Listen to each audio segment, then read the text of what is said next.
چقدر دعوا شده.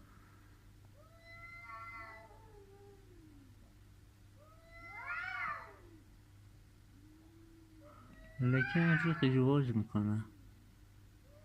در اونا چجوری باید بچه بیارن دنیا؟ از کجا معلوم زن شوهرن؟ معلومه، چون دیده بودم با هم دیگه رفته بودم بالا. زن و شوهرن تابلوه. وقتی دارن دعوا میکنن برای چی دارن دعوا میکنن؟ خود زن و شوهرن دیگه.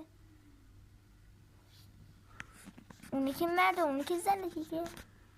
پایینی زنه؟ آره، از رنگش تابلوه، خط چشمم داره. راست میگی.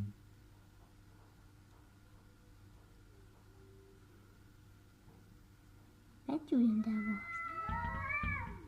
وحشه. خفه دی شروع کن. 3 2 1 بدو. آفرین، با صدای بلند.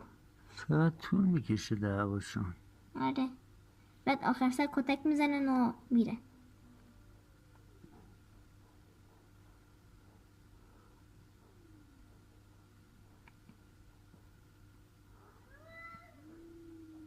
وای چقدر گنده است.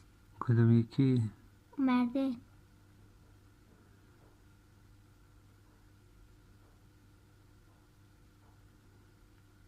دی بیا لیسش بزن تا باید دوست بشی. دی بیا. ای بابا. وحشیه حالیشون نیست.